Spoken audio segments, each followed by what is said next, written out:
अस्सलाम वालेकुम एवरीवन। आज मैं आपको बताने जा रही हूँ कि ऐसे सप्लीमेंट के बारे में जिसकी दिन ब दिन हाइप क्रिएट होती जा रही है, और वो है हॉर्सटेल सप्लीमेंट। हर कोई जो इन्फ्लुएंसर है वो रिकमेंड कर रहा है कि हॉर्सटेल सप्लीमेंट का वो यूज़ करते हैं, इसलिए उनके बाल ऐसे हैं।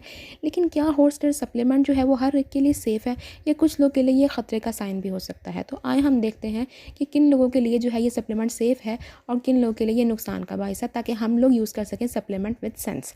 तो चलिए देखते हैं इसका फर्स्ट इंट्रोडक्शन। सबसे पहले तो जो मोस्ट इंपॉर्टेंट थिंग है इस हॉर्सटेल सप्लीमेंट के बारे में, बेशक वो अकेला सप्लीमेंट हो या किसी कम्बिनेशन में हो, हॉर्सटेल जो है विटामिन B1 की जो है वो कमी करता है, क्योंकि इसके अंदर होता है थायामाइनेज एंजाइम।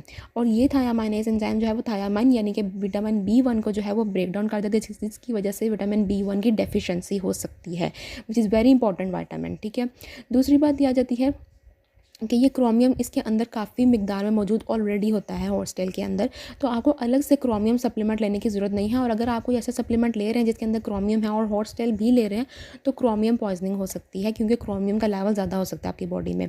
फिर आ जाता है हमारे पास कि इसमें जो है ना हॉर्सटेल सप्लीमेंट ये पोटेशियम लेवल आपका ब्लड से कम कर देता है। इसीलिए ऐसे लोग जो कि पहले ही हाइपोकैलेमिया यानी कि जिनमें डेफिशिएंसी है पोटेशियम की, जैसे कुछ लोग डायूरेटिक्स भी होते हैं, उनके अंदर ये जो पोटेशियम है उसकी डेफिशिएंसी होती है, वो अगर हॉर्सटेल सप्लीमेंट ले लेते हैं तो उनमें पोटेशियम डेफिशिएंसी मज़ीद बढ़ सकती है, जो कि बहुत अलार्मिंग साइन है। फिर आ जाता है हॉर्सटेल सप्लीमेंट के अंदर ग्लूकोज लॉवरिंग इफेक्ट भी होता है। ये एक तरह से अच्छा भी है, जिनको नॉर्मल लाइफ में हल्की सी शुगर इनकी ज़्यादा रहती है उनके लिए तो ये अच्छा है। लेकिन जो ऑलरेडी ही एंटी डायबिटिक मेडिकेशन ले रहे हैं, कोई ग्लूकोज लॉवरिंग मेडिकेशन ले रहे हैं, और वो लोग फिर हॉर्सटेल सप्लीमेंट स्टार्ट कर लेते हैं अपने बालों के लिए, तो फिर उनके लिए क्या हो सकता है, मसला हो सकता है, क्योंकि उनका ब्लड शुगर जो है वो बहुत ज़्यादा जो है वो कम हो सकता है। तो उनके लिए भी एक अलार्मिंग सिचुएशन है।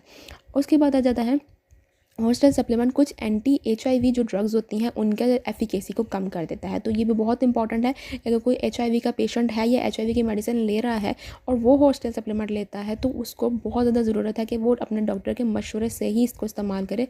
कोई भी ऐसा जो पेशेंट है जो कोई भी मेडिकेशन ले रहा है, बेशक वो ब्लड प्रेशर की हो या फिर शुगर की हो या फिर HIV की हो, कोई भी सप्लीमेंट ऐड करने से पहले अपने फार्मासिस्ट या फिजिशियन से ज़रूर मशवरा कर लेना चाहिए। उसके बाद आ जाता है हॉर्सटेल सप्लीमेंट जो है वो लिथियम की एक्सक्रीशन को भी इफेक्ट करता है बॉडी में।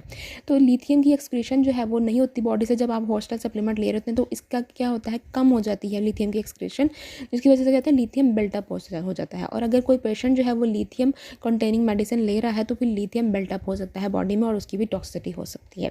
उसके बाद आ जाता है कि कुछ ऐसे हर्ब्स होते हैं जिनके अंदर ग्लूकोज लॉवरिंग इफेक्ट होता है, जैसे aloe vera, bitter melon, cassia, cinnamon, chromium, prickly pear, cactus. इन सब के अंदर जो है वो ब्लड शुगर